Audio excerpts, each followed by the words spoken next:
Boa noite a todos. Que Deus esteja abençoando a todos aqueles que recebem a sua palavra. Esta noite eu gostaria de fazer uma pequena reflexão sobre a questão do merecimento. A questão do merecimento no nosso entendimento. Como o ser humano ele tem a dificuldade de entender a visão de Deus, né, sobre a salvação e sobre o merecimento do homem, muitas vezes, né, em relação também à salvação. Tudo que a gente tenta ter o controle acaba sendo sempre escapando das nossas mãos, porque Deus ele é o criador e sustentador de todas as coisas. Então ele é o único que tem o controle absoluto de todas as coisas. Mas muitas vezes, né, nós instintivamente ou até inconscientemente nós tentamos ter o controle das situações. E isso é impossível na prática. Mas quando nós avaliamos, nós olhamos o ambiente, nós costumamos estender a nossa avaliação e trazer para o nosso controle, inclusive a vida, né, das pessoas que nos cercam, que estão próximas de nós. E a gente acaba fazendo uma medição, uma avaliação baseada na meritocracia. E essa meritocracia, né, segundo o nosso entendimento, não segundo o entendimento de Deus, porque a gente precisa fazer algumas considerações para entender. A primeira situação é que quando Deus dá a lei ao povo de Israel, né, lá em Deuteronômio 6:24, ele diz o seguinte, que o homem, né, que cumprisse aquela lei, ou seja, que cumprisse aquelas coisas, os seus estatutos e os seus juízos, viveria por elas, ou seja, ele teria prosperidade e a sua vida, né, seria prolongada. Quando nós contrastamos com a salvação vinda através da fé por meio de Jesus, nós entendemos, né, que a salvação é pela graça, ou seja, pela fé em Jesus e não pelos nossos méritos. Isso é um ponto em que ninguém questionaria, porque nós saímos numa grande vantagem. Trocamos algo em que não podemos cumprir por algo em que Jesus fez por nós e basta-nos, né, reconhecê-lo, né, como nosso Salvador e aceitá-lo em nossas vidas. É uma troca muito vantajosa, né, nesse aspecto. Mas o próprio Jesus ele começa, né, quando conta nas suas parábolas, situações que quando a gente vê, elas se traduzem para a realidade. E essa realidade não só nos seus dias, mas acontece muito hoje, ainda hoje em dia.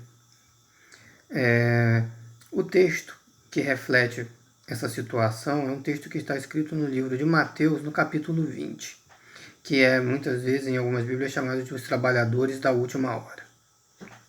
Jesus relata a seguinte situação, que um homem ele vai contratar, né, para trabalhar na sua vinha vários trabalhadores. Acontece que ele aluga o trabalho desses homens durante um dia e ele segue contratando, né, alguns, né, por volta das 8 da manhã, 9 da manhã, 10 da manhã, 11 da manhã e vai com eles fazendo um acordo para que se pague um determinado preço pelo seu trabalho.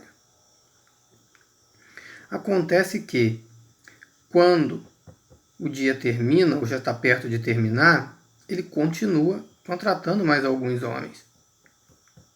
E na hora de receber o pagamento, a coisa mais interessante é essa.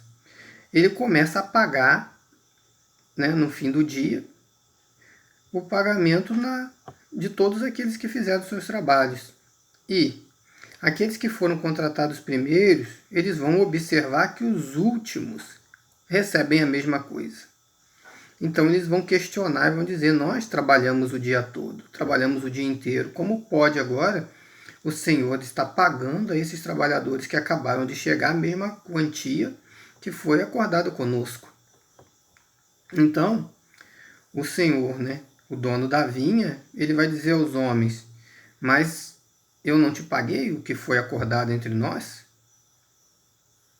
Então, aqueles homens, né, ficam sem resposta. E ele continua dizendo, né, por que vocês se incomodam porque eu sou bom? Ou não é lícito, eu não tenho direito de dar o que é meu, né, para quem eu quero? E Jesus está falando isso a respeito da nossa salvação, a respeito daqueles que são chamados para o trabalho no reino de Deus.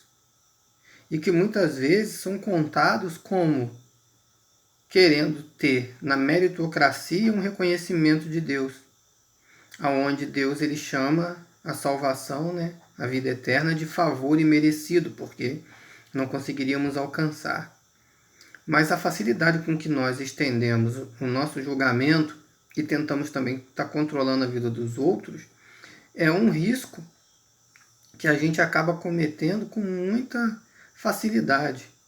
Porque basta depois de algum tempo de trabalho, de estar servindo numa obra ou de estar fazendo alguma caridade, é muito fácil nós olharmos para alguém que está chegando agora e já pensarmos que nós temos muito mais valor porque estamos fazendo algo há mais tempo. Mas Deus, ele, através daquela parábola, ele vem na verdade dizer o seguinte, que nós temos somente o direito àquilo que diz respeito a nós. O restante diz respeito a Deus. Então não cabe dentro do nosso julgamento. Esse julgamento, ele consiste em que o nosso julgamento pressupõe que todos estão debaixo de uma avaliação. Mas isso é muito incorreto, porque não há. A nossa salvação ela é individual, a oferta é individual. E quando Jesus fala, né, que aquele que quiser me seguir, ele negue-se a si mesmo, pegue a sua cruz e siga-o, ele está falando de uma maneira totalmente individual, está falando de uma questão responsável, ou seja, cada um vai ser responsável por si e dará conta de si. Assim como ele já tinha dito num outro texto sobre as palavras vãs inúteis que nós preferimos muitas vezes, ele fala, porque cada um vai dar conta das suas palavras no dia do juízo. Então, não cabe aqui, né, uma avaliação sobre o que João, ou Pedro, ou Marcos está fazendo, mas é uma tendência do ser humano. E nós vamos observar isso até mesmo o apóstolo Pedro, né?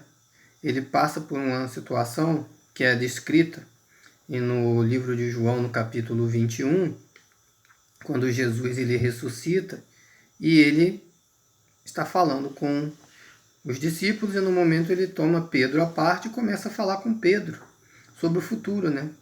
Dizendo como seria, já anunciando o futuro de Pedro, que ele ficaria já de mais idade, mas que depois seria conduzido, né? Já indicando que ele seria preso.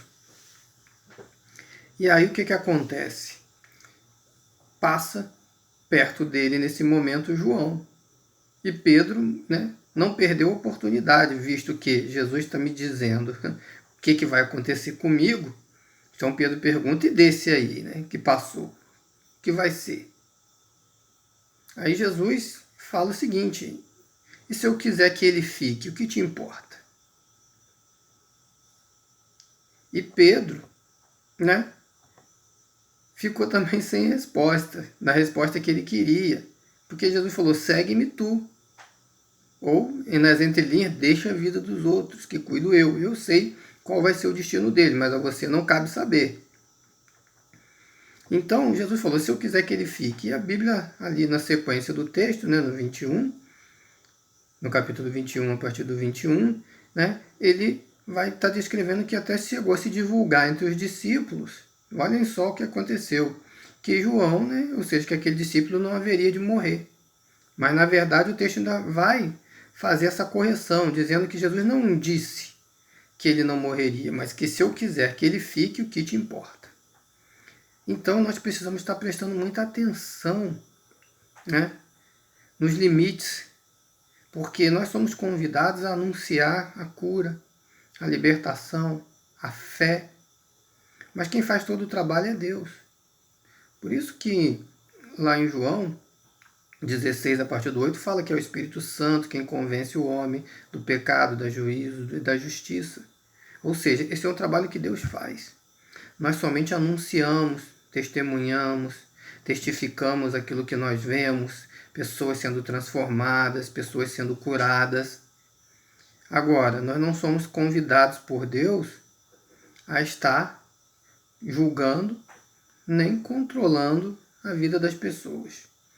É uma coisa que ele já mostrou, né, que incomoda bastante quando nós tentamos adquirir controles que vão além da nossa vida. Ou principalmente, né, controles que estão na vida de pessoas próximas, as quais, de certa forma, parece que a gente está tentando interferir, porque não concordamos com a maneira que Deus age. Mas temos que entender que Deus tem um propósito de vida para cada pessoa, que Ele já tem definido aquilo que essas pessoas vão passar. Então, nós precisamos nos contentar com o que nós recebemos de Deus. Precisamos entender que Deus, a vontade dele é boa, perfeita e agradável. E o resultado da nossa vida hoje, ela advém das escolhas que nós já fizemos. Assim como aquelas pessoas que conhecemos também têm a sua vida pautada nas escolhas em que eles também fizeram. Então nós precisamos compreender isso. Precisamos ter esse entendimento para que a gente não se sinta tentado a constantemente estar tentando interferir na obra de Deus, na vida dos nossos irmãos, de pessoas do nosso trabalho, pessoas da nossa família, nas quais Deus tem um propósito na vida deles. Basta a nós, né, abençoarmos essas vidas, orarmos por elas, né, pedirmos a Deus por elas, para que elas sejam abençoadas segundo a vontade de Deus e não na nossa. Porque se a gente for tentar definir um nível de bênção para essas pessoas, nós vamos tropeçar. Nós vamos fazer algo segundo a nossa vontade e não segundo a vontade de Deus. E a nossa vontade, ela não é uma vontade isenta, né? Ela é totalmente influenciável pelos nossos sentimentos, pelas nossas emoções, pelo aquilo que a gente sabe de informação, pelo aquilo que a gente conhece. E como quase tudo a gente conhece só de maneira parcial, a tendência ao erro é muito grande. Então que nós possamos estar recebendo essa palavra no nosso coração, para que Deus realmente coloque em nós um sentimento de puro, um sentimento de alcançar o próximo pela vontade de Deus e não pela nossa, não baseado naquilo que a gente acha que é certo e que está no tempo de ocorrer para a vida de alguém, mas sim com aquilo que Deus já determinou para aquela pessoa. Que Deus esteja abençoando a todos nesse momento. Amém.